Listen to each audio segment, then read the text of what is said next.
So I always feel I'm a part of this big family. My thanks, sincere thanks to Dr.H. as we fondly and affectionately call him, Dr. and all the members, the members of Bangalore Science Forum, and equally important, the audience here, who in spite of the weather changes, vagaries of weather, you are always here. So thank you one and all. Well, I chose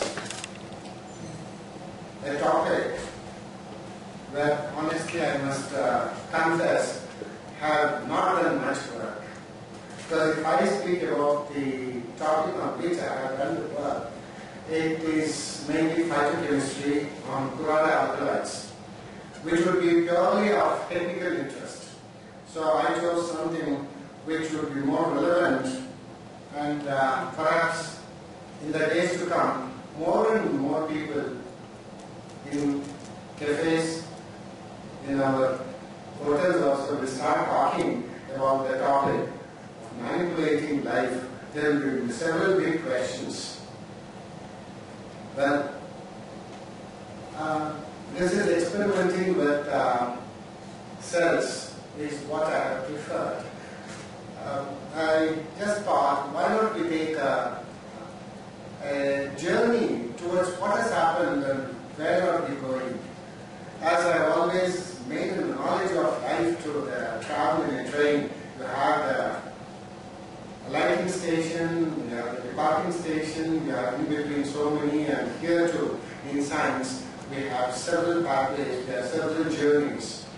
One amongst them is the cell. So, let's, I thought, recall all that has happened.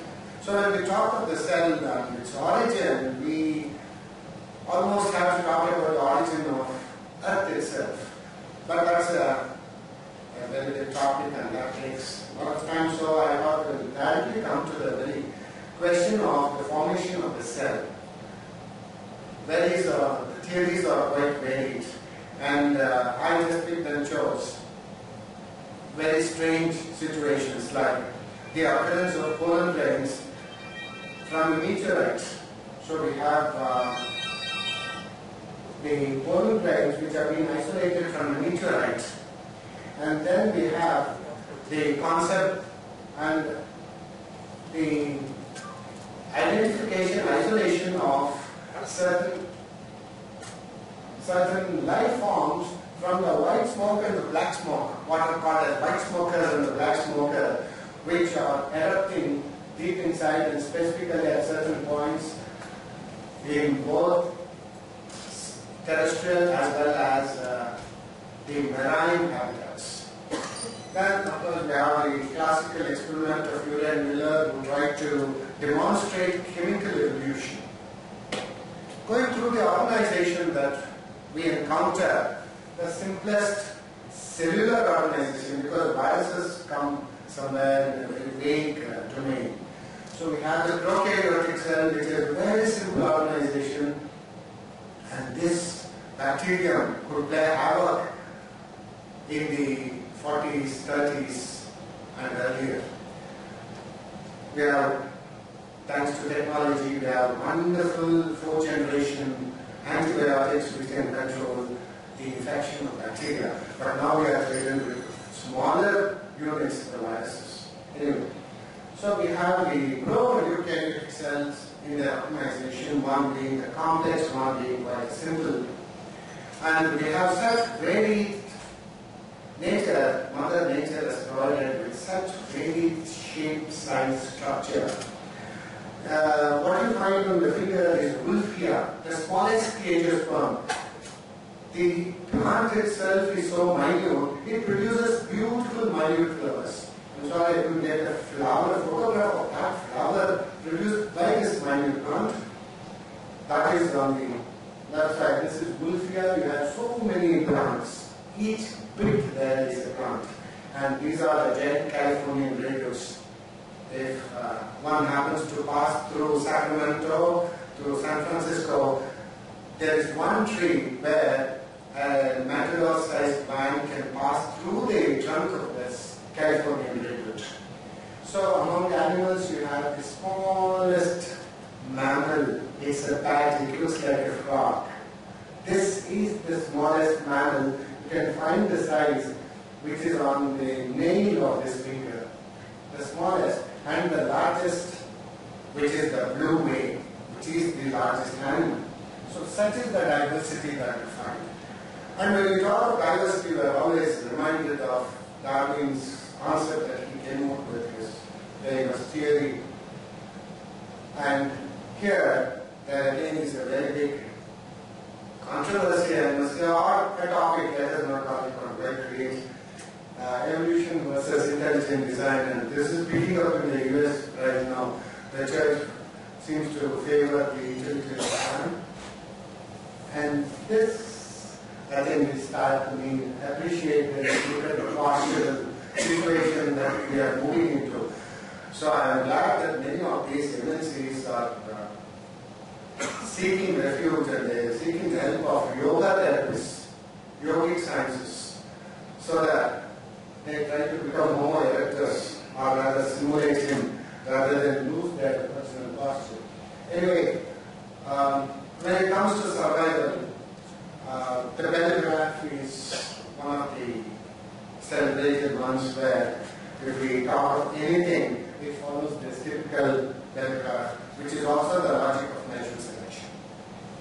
This is one slide I just picked up to show that the same species, the same variety of the butterfly could have different coloration, pigmentation, which is synthesized in the cells in different seasons.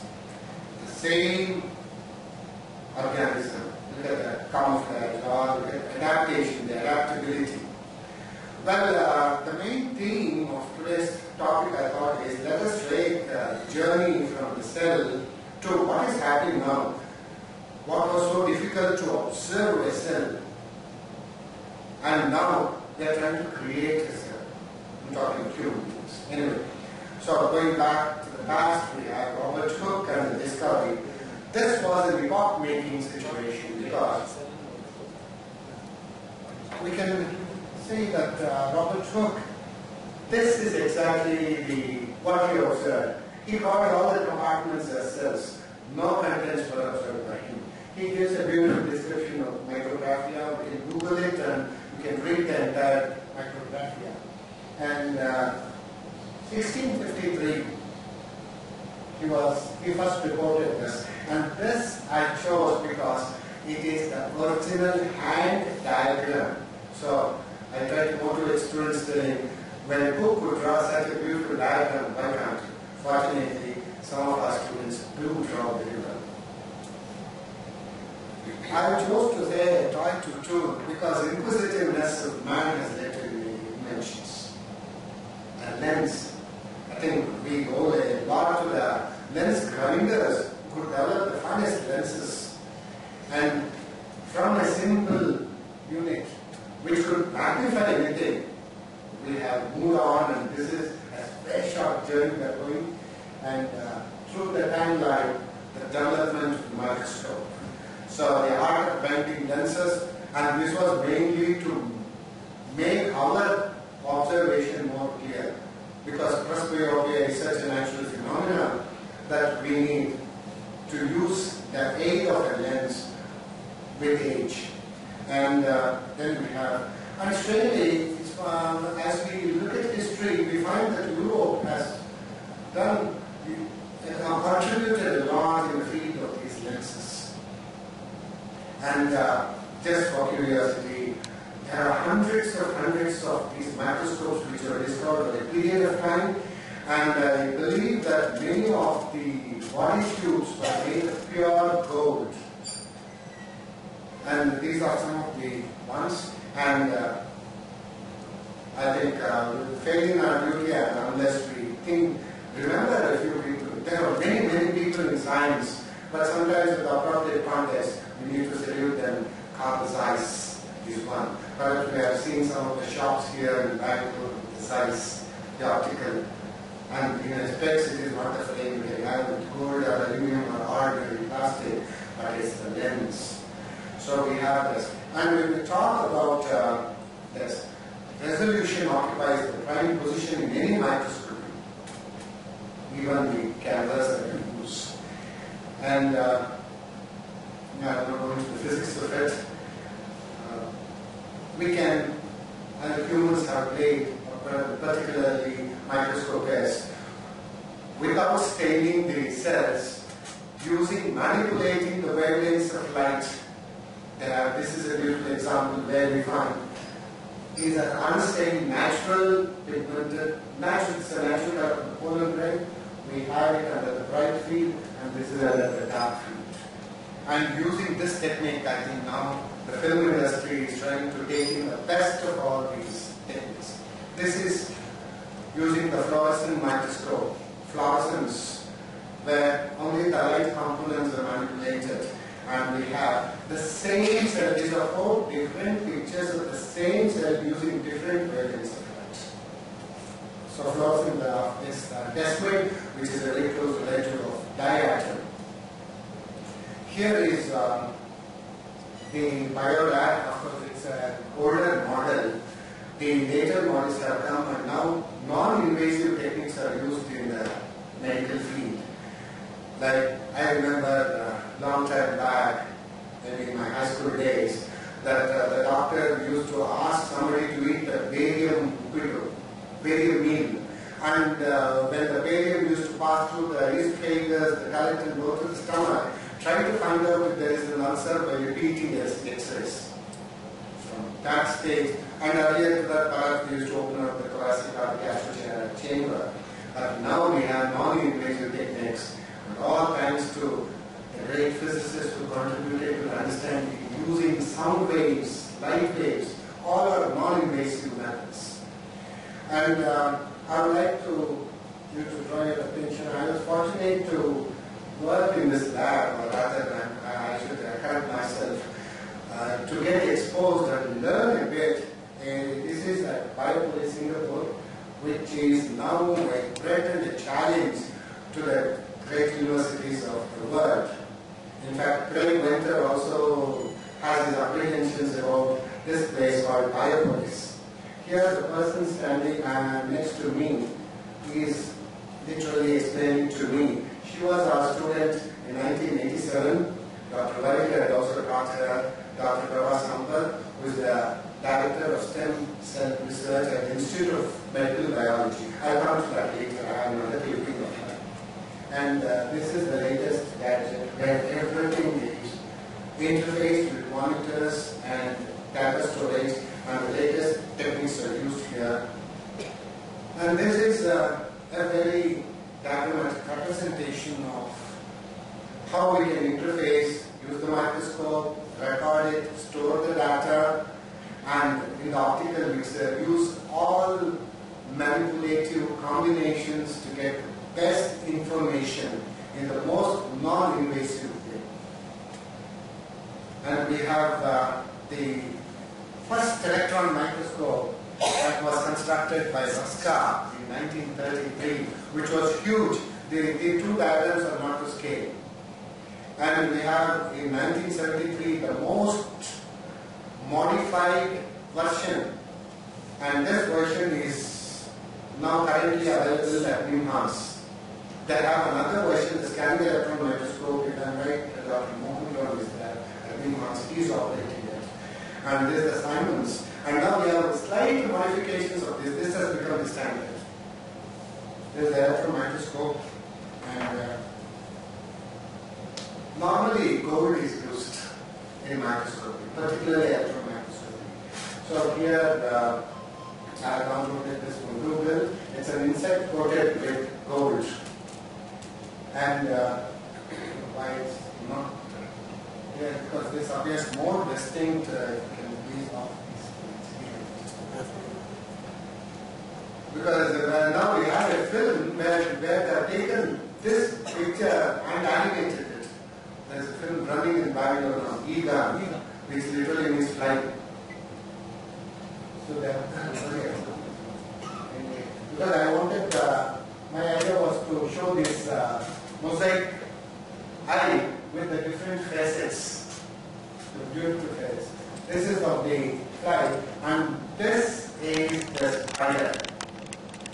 The spider, very recently I came to know from a former colleague of mine and a good friend, Dr. Singapore, gave a lecture on spiders at the college. And all spiders have 8 eyes, 4 pairs of eyes. Here you can see there are 2 large eyes, 2 small eyes, 2 smallest eyes, colorless. And the best part of it is, the smallest eye is the most receptive. So they are very well protected and very small, avoiding injury. So the threat is much less. And there's a lot about these spiders. Maybe after August 15th, it's going to be posted in Google. We can Google it and know a lot about spiders. Well, this is the scanning electron microscope.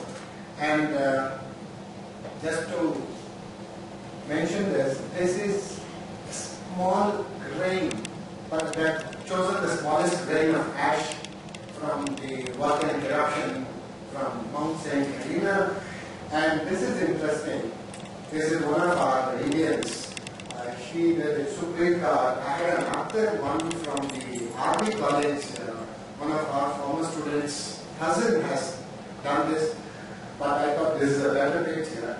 This is very interesting. This is the bacterium which causes dental caries, which is quite common in the Indian population. Asian populations, we have the caries, pulchral. So these are the bacteria. So the methodology that was used by these people was they just took a swab, isolated the bacterium, used the scanning electron microscope. It is literally the tunneling scanning electron microscope, and they got these beautiful pictures. So these are the culprits which cause those caries, the caries. And if we can combat this, well, this is an unusual picture, Gandhiji observing a microscope. We have been talking about so much microscope.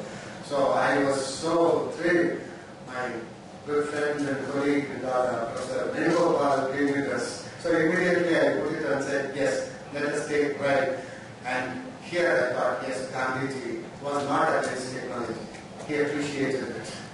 Well, it's just passing reference, which I probably, with gratitude, displays. Well, coming back to from the microscopy, which was epoch-making discovery, the field of biochemistry changed our approach.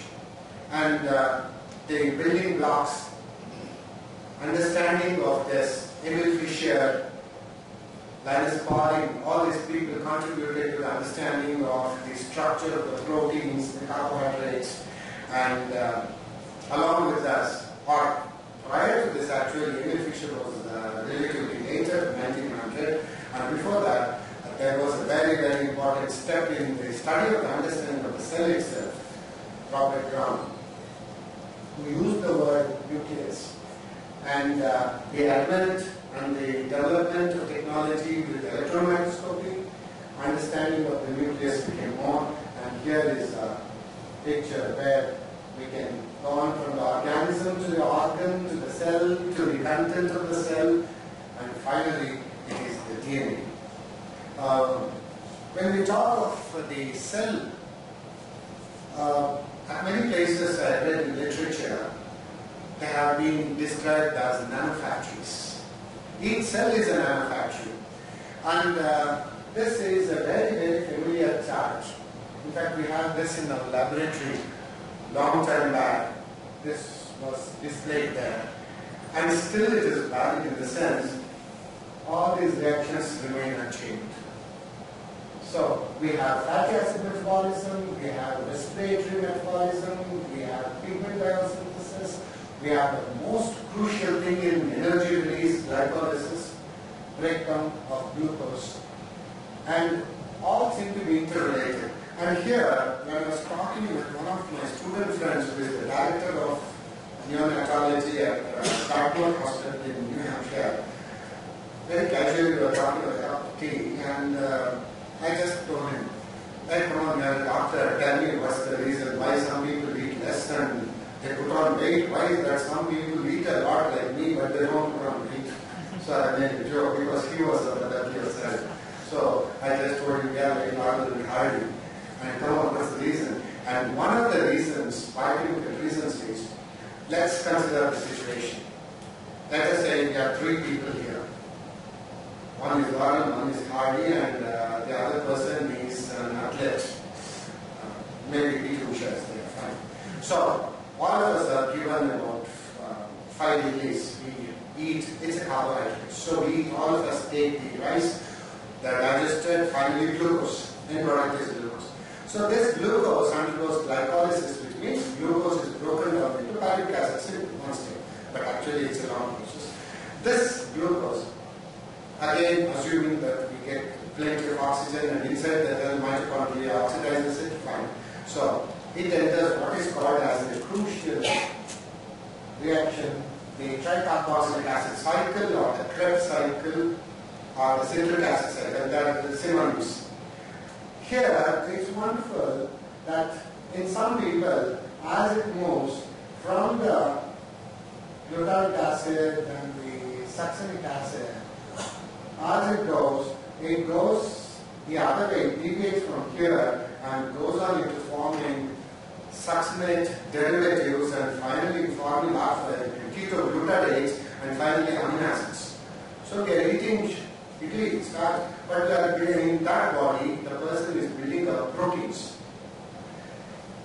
So this person, where the metabolism deviates, all the idlis are not going to contribute to the sugar, but is building the muscle, because actin and myosin form important components. So the lead becomes muscular. In the other person, it goes to it goes to the malic acid, and at this malic acid state, it goes to the fatty acid metabolism and it goes on accumulating as fat. Lean people with high amount of triglycerides, maybe this might be one of the reasons.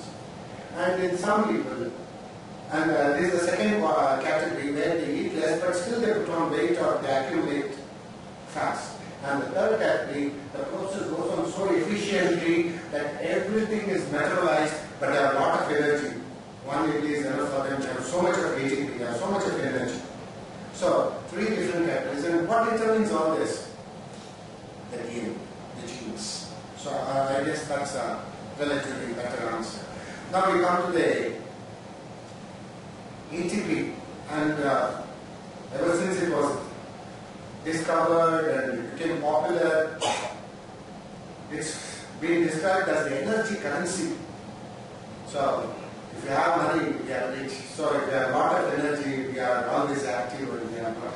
Energy has a very important role, and this ATP is synthesized in these specialized mitochondria.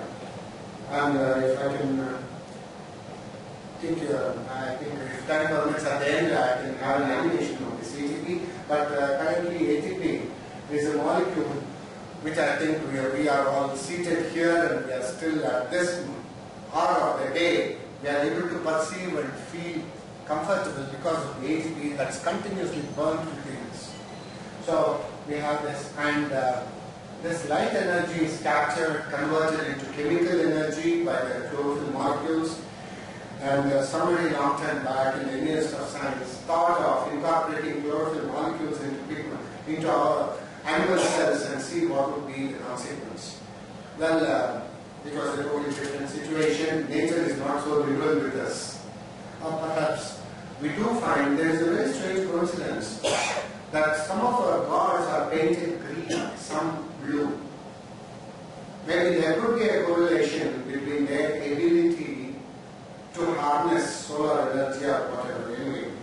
That needs a bit of study. Well, all said and done, from the cell we move on to the variety that we come across, and we find that basically these are the different groups that are present. And what is very important when we talk about the cell is that we are always interested in life. We define life to be valid when it can reproduce. Because geneticists describe any organism which cannot reproduce as genetically dead. So the naturalists, ministers and others should pardon me, excuse me, it's not my comment. Geneticists regard those organisms which cannot reproduce as genetically dead because the gene flow stops. The genetic information meets a dead end.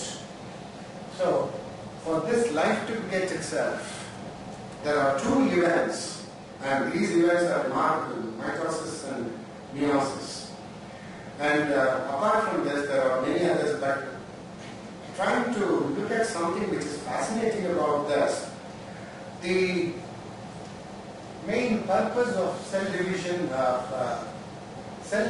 is to maintain, repair, grow, etc. Because this body is a beautifully sculptured unit from a single cell, the zygote.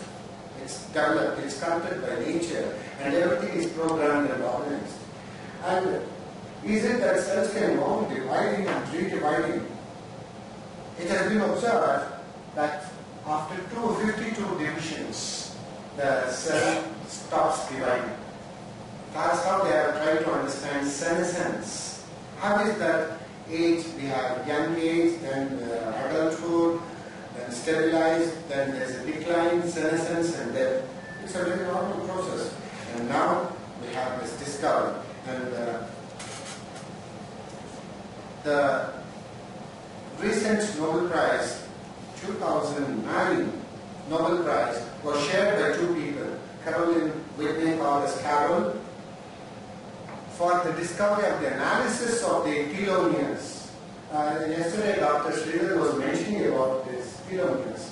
These telomeres, in simple words, are the ends which are non-sticky. Non-sticky ends because of a particular sequence of the nucleotides of the base pairs that are present here. And the length of this will decide the age of the individual. I'll put it in a simple way. Suppose I say this is 100 picograms. So 100 picograms is the size of the telomere, which gives me an average lifespan of 70 years. Now, if I can manipulate into twice, thrice, or 10 times.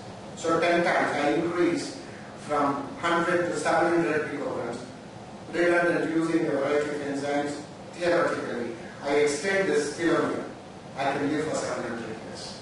I don't like somebody, I chop off, use some enzymes, make it 50%, so the lifespan becomes 35 years. That's what we are talking about, manipulating age. Perhaps, again going back to our Puranas or epics, there were Chiranjeevis. Perhaps they had the longest telomeres, and even now, elders bless us Chiranjeevi. What does it mean?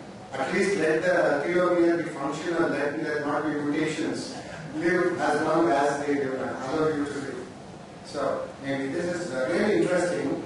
And Elizabeth is her co-worker, and she got it and they discovered this telomeres. And ever since this discovery in 2009, many labs in the world have started manipulating these telomeres. And the cascade effect which Doctor was referring yesterday, you can manipulate now, and there is a situation where you can extend the telomere and say, well, I would like to live another generation. That's how I put it, 140 years. Now, average lifespan 70. Yes, why not? What's wrong with it? Yes, there is a possibility. Well, everything is so fine, wonderful, we are talking about age, we are talking about telomeres, but there are certain naughty cells, certain bad elements, and these are the cancer cells. And when it comes to cancer, these cells appear to be very reckless. They just divide the day. They don't follow any rules. They are uninhibited. They do not want to differentiate. They grow on and cause cancer. And they don't keep quiet. There's metastasis. What is this? Some of the cells, they get away from the group. They start moving through the blood, settle somewhere else and cause trouble there too.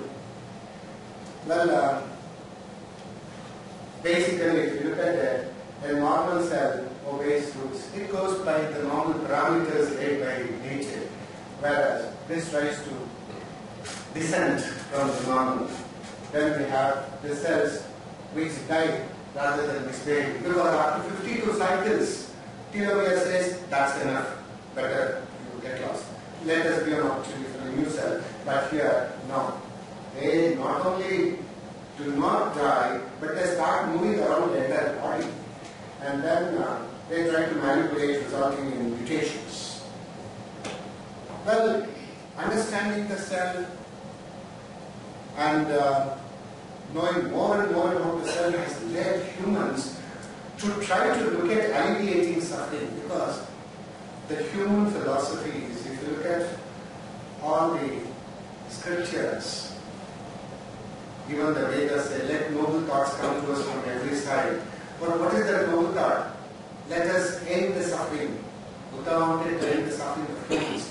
So humans, particularly scientists, contribute their lot, their mind, their knowledge to the alleviation. And here, I have just picked and chosen two. One is stem cells, the other one is plant tissue culture. When we talk of stem cells, what are these? Specifically, you can come to the embryonic stem cells, which are easily aspirated from the body, and now we find that these stem cells can reduce the heart, can reduce skeletal muscles, can reduce smooth muscles. It's a good reference, if I can make it, to yesterday, that some gel was injected and without any cellular manipulation, the broken part was filled automatically, healed up with the cells. This is mainly because some of the cells, they revert back to their property of the stem cell and they start growing. So we can build up using stem cells. Heart, muscles, skeleton, neurons. For a pretty long time they said nobody can touch the nervous system because the neurology was the most studied and the least understood. Now they are entering into this domain too. And wide variety, including pancreatic cells, we did this yesterday. And here, I come back to the same person where I showed the slide, Dr. Prabha, a former student of National College, and the Melvin Bambas Award winner. It's a $1 million award that was given to her in 2010. She was the most unassuming student in the batch of 1987. She did her MSc Botany in Bangalore University, MSc Botany, taught in Mount Carmel College for 2 years. She got an admission to the University of Washington, Seattle. She did her PhD, stayed in Seattle, worked at the National Institute of Health, Maryland, and then she was invited and literally picked up by Biopolis Singapore. Right now she is there and she is receiving the award, and this is Biopolis. I had a good opportunity of visiting Biopolis and staying there as an official guest in the last conference 2009 when I went to present my paper at the conference in Asia. And here, what is interesting is these are all the buildings, and what captured my attention is the entire place is called Biopolis. And this is centros, named after the centromere in a chromosome. This is matrix, the cytoplasm of the cell. This is genome, genomics, it's become so popular. Genome is about the gene complement of, haploid complement of an organism. Helios, the double helix of DNA. Chromos, the chromosome. Proteos, proteomics. Nanos, nanotechnology. And neuros and immunos, immunobiology and neurobiology. And Prabha works in this neuros. And it's the biomedical hub of Asia. And this is a real challenge to the Walter Reed Army Institute in Washington, which boasts itself as #1, and the NIH. The only difference is Singapore cannot meet the economic strength of NIH. There's no way. It's less than 1/10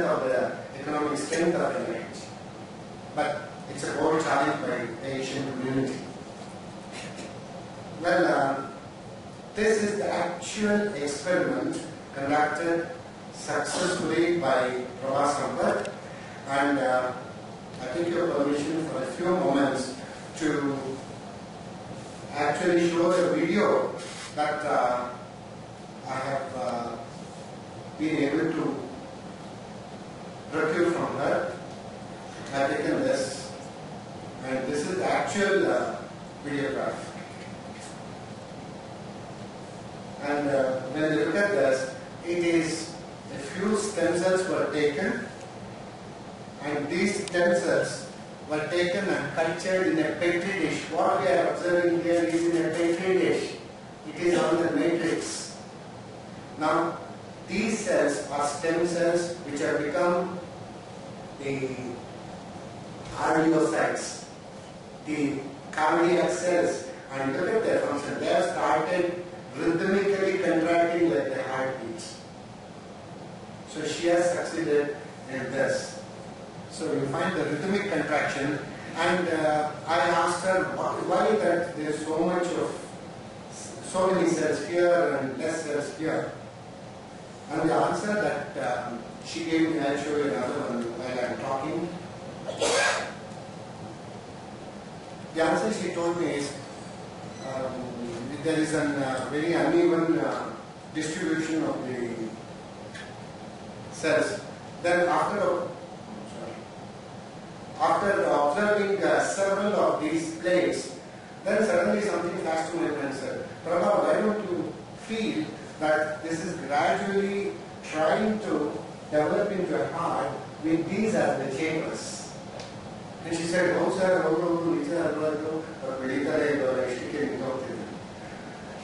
but this is the very successful thing. And look at the immediate impact of this. This technology was immediately taken up by Dr.H.Gokul at the All India Institute of Medical Sciences, and the stem cells were injected into the region of the angina region, and when it was injected, it was found in several volunteers who had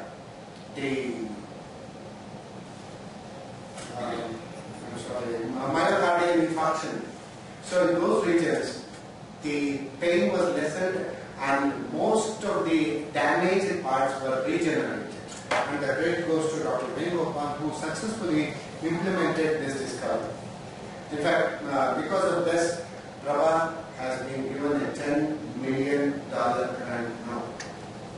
So all credit to her, and I think we can also feel proud that the National Act has reached to that situation. Well, coming back from the stem cells, it suddenly flashed to me during the preparation of the slide that there is a beautiful analogy in the word, between the word life. Life has 4 alphabets, L-I-F-E. And life is controlled by 4 alphabets, A-T-G-C. So, I think everything revolves around these 4 alphabets. And going further, we find that it is this DNA, the DNA which is basically made up of A-T-G-C in such an organized manner. Again, the greatest salute to Basil and Crick, who could come out with their concept. It was a big controversy that they did not do any experiment in their lab, etc., etc. You read the biography, but it is to their art, to the idea that they came out of the double helix that changed the entire field of molecular biology. A very brief run through here is 1866, the genes were discovered, but nothing much was known until the word gene itself, because 1866 Mendel used the word factor, he never used the word gene. The father of heredity, Mendelism. So, Mendel. And then 1871, Friedrich Nietzsche discovered nucleic acids, DNA. DNA was the one that he first discovered. And from then on, structure of DNA, 1953, the Nobel Prize winner, France, Watson and Crick. And then came the 60s, Jacobian Corona contribution, Neil Carl, Matahai, a host of people. And the first DNA sequencing in 77, human gene isolated, 79, sequenced, whole genome project. Then was the human genome project, which was taken up, and it was a 20-year project, 20 countries. Dr. Sheraton was also a member of that group, and they thought by 1998 they could complete it. They completed it by 93 itself, 5 years ahead. Again, this was possible due to computing. I think computer has become a part of our life. Computing, and that's how computational biology has grown. Computing, our daily life also, we need to know, we need to be computer savvy, otherwise we are lost. Just afternoon here, in Mundaki, if we do not go, I think Professor Bengal, postman letter from the so go here and ಈ computer ಬರದೇ ಇದ್ರೆ ಸ್ವಲ್ಪ ಇದು ಮಾಡ್ಕೊಡ್ತೀರ ಏನೋ ಬಂದಿದೆ ಮೇಲ್ ಹೇಳ್ತೀರಾ ಆ ರೀತಿ ಬರ್ತದೆ. So one needs to be computer savvy. Because this is not the audience which I should say. I keep telling this with all the students, asking them to grow with the computer. And now we have moved on to the era of economics. Now we are talking so many omics, genomics, transcriptomics, proteomics, metabolomics, blah blah blah. You have anything, you add the word suffix. And this has resulted in not only manipulating the cell, but also trying to analyze environmental issues, address environmental issues. Because every day in the paper we are listening to that dumping of the solid waste, which is causing a major concern. And manipulation of metabolism. Maybe one fine day we can try to alleviate suffering, starting with mesothelioma gravis has been, thalassemia major has been totally controlled, maybe diabetes shortly, because clinical trials are going to be very, very positive, and there could be a gene therapy for this at the molecular level. Now, what is the wide spectrum of the application of the gene technology? Now we can store tomatoes for longer periods, but still, many people, as in my relatives, but I don't know about it. But the fact is that we have been able to bring out a lot of changes, and who would not like these beautiful pulpy oranges rather than the ones we do. But what is interesting is humans have always developed to visual complexities and visual, I must say, cosmetology. Visual cosmetology is appealing because of the way our youngsters use fair and lovely is an example. And here, I was just wondering, I discussed this with my friend in Dr.H. University and I said, what is the difference between a purple cauliflower and this and this? Does it make any sense? I would have been happy if it were to be ready with hemoglobin. At least that would have solved our anemic problem. Anyway, they have developed strawberries. I don't think it's so easy to accept this as a strawberry. And this is barley. And this is something I don't think we can accept psychologically at least. But people appear to be sometimes crazy, even scientists are crazy. But sometimes many of them are remarkable. Well, the GMOs are not talk much about this because they could talk, controversy, everything with BT cotton and this. Since this is not my domain, it is totally different. But manipulating the cell, so therefore manipulating the cell, manipulating the DNA, we have been able to do this.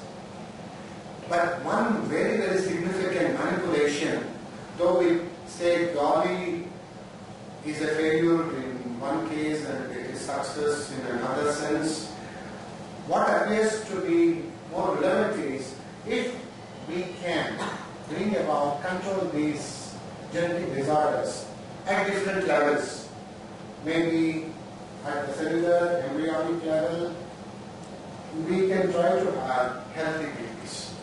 Because having a genetic deformed, disabled, genetically challenged baby is suffering to the parent, suffering to the society, suffering to the economy. So if you look at a broader perspective, we find that we ought to be normal. And it's nice to have normally. So it can play human gene cloning. And in one of the recent visits with one of the professors, Dr.H from the South Indian University, very informally, I told him, George, some people in George Mason University were talking that the human clone has been successful. He said, no, that's not topic here. We just go sit there and let's relax. I learned unofficially, this is not to be recorded, that human clone has been successfully cloned in America, and it has been only thing that keeping close to their chest. They have successfully cloned. But my immediate part was clone it, use the best qualities, use the different parameters to alleviate suffering. I will be very perhaps we all will be. Well, now invasive method is this. Non-invasive methods are through scanning. Now we have biomarkers. I think nanotechnology and nanobiology is going a big way in using these biomarkers in disease, drug discovery and development. Why I say this is, I give a very simple example. Long time back, not very long time back, but this is how you are now, some of the doctors do. When there's a problem, they say, take this 1-1-1, 3 tablets, 5 days. So they start helping. It could be cephalosporins or cephaloxins or altrocin, whatever, the antibiotic components, 5 days. Then gradually it came to 3 tablets twice, 3 days. So it was reduced from 5 to 3 days. Then came 1 tablet, 3 days. Then came single dose tablet. Then came the new suffix SR, PR, etc. along with the tablet name. Program release, sustained release, all these started. Now nanobiologists are thinking, why have all this? Because the tablet, 500 milligrams of oil, tablet has 499 milligrams of the base. 1 milligram is the actual component. The generic compound is only 1 gram or less than that, few molecules. So, you have a vehicle, a nano vehicle, you put the vehicle carries these molecules to the target cells. It is like a gun with the laser. You target, shoot. You don't waste bullets like hitting ground everywhere in the dark. So targeting, this is the drug discovery that are moving to a totally different arena. Maybe we'll have designer drugs in future because in one person for fever, salicylic acid will be given. That's crocin. Which will be allergic for the other person where paracetamol works better. So we may need designer drugs. I'm giving a very ordinary simple example practice beyond this. So drug discovery development. Again here, when we talk about it, we come back to the health, the usage of the computers. So this has given rise to bioinformatics, computational biology. And using this, sitting inside the lab, you start creating everything. You keep on computing, altering, manipulating, and the result is synthetic life. So, a man-made genome. Just yesterday night, when I was just refreshing the slides, I got this beautiful one. I was Googling it, and when I Googled it, I found this very remarkable. Now, this is Craig Venter. J. Craig Venter was the Venter Laboratory. And Venter was a war veteran, and he came back, was jobless, he didn't know what to do. Then some idea struck to him. He started with some small money, initially $20,000. Now people are recruited to give him millions of dollars. From there he grew. And this is Craig Venter. Craig Venter, he announced in May 2010, it must be 26th, right? And he said that there was the creation of the first synthetic cell. And this was Mycoplasma mycoides. Mycoplasma is a very unique one. It is much simpler than the bacterium. So they had synthesized bacteria-like mycoplasma, and this is the picture. And the July edition, the very next month, the Science magazine put it as the front cover. And inside there was a full-length article on Craig Venter's life. And some people, they started telling, he's Venter God, he's trying to make God. I mean, even now it's the debate ranges. Now, instead of going into that debate and the controversy, let us move on and find out what exactly is this. For which I thought I will present the original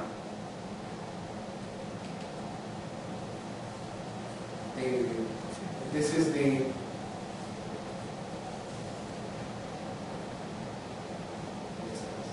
just 2 or 3 seconds. It's like, but not as we know it. These are No, sorry, I use the other one and I'll come back to that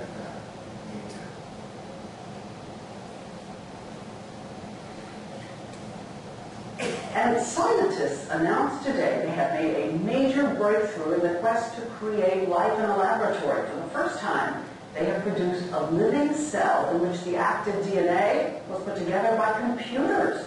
What does this mean for science, and does it mean there is now synthetic life? Dr. Richard Besser is here. Rich.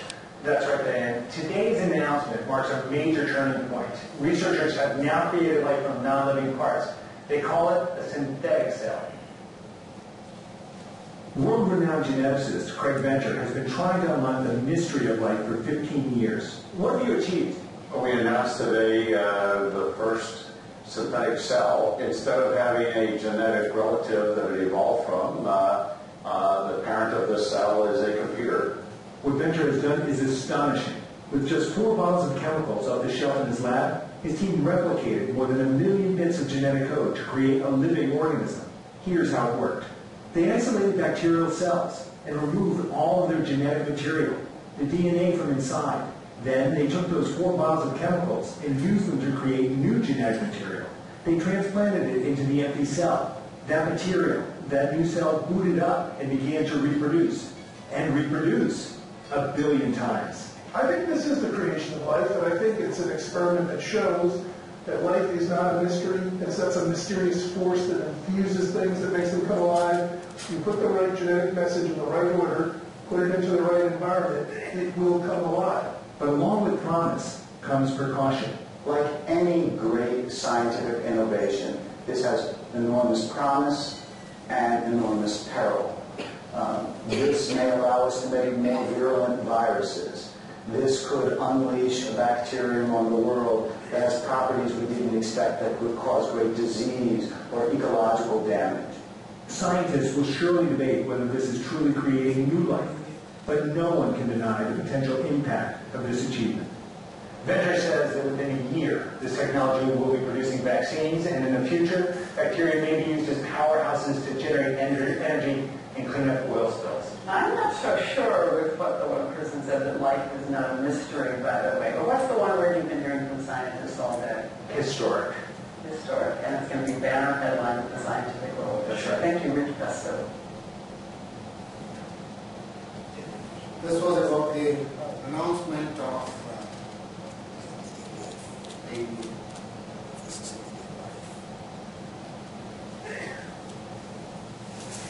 synthetic life. It speaks by itself. In fact, I have another clipping, and this is for 4 minutes. If the audience would prefer, I can put this too. Otherwise, I can skip to the next 2 slides and edit it.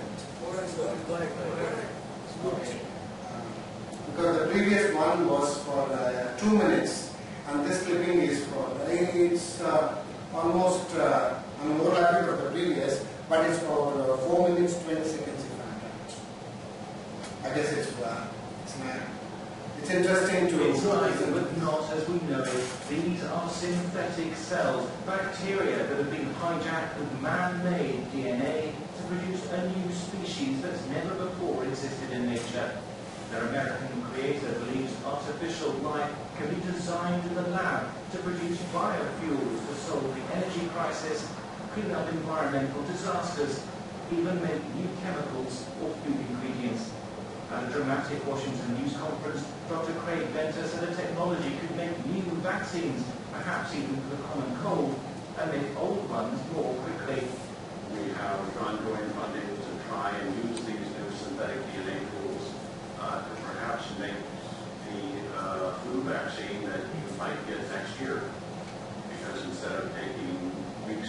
tons to make these. Dan's team can now make these in less than 24 hours. To create life, the scientists took a bacterium and removed its genetic material. They then made short sequences of artificial DNA, which were bolted together into a long chain by yeast cells.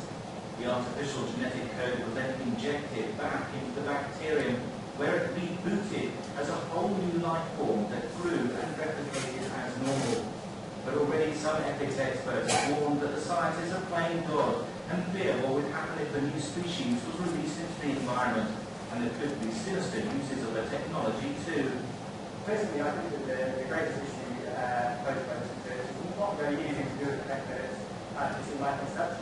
There's the potential for this kind of research to be misused to create pathogens, design of pathogens, potentially that could be used in biological weapons by state-sponsored militaries or by terrorists.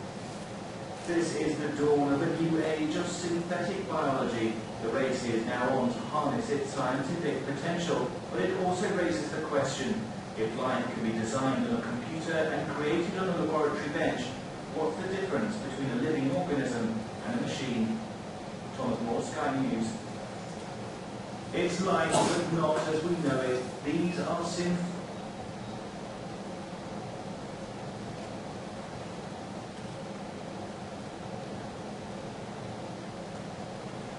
So, as they put it, there's an enormous potential, and it could be a promise, it could be a terror. But looking at the promises, I think health and food, the agriculture sector, and the medical industry, it could be a real boon, blessing for humanity. The values, mutations, and it could be rampant and cause a lot of problems.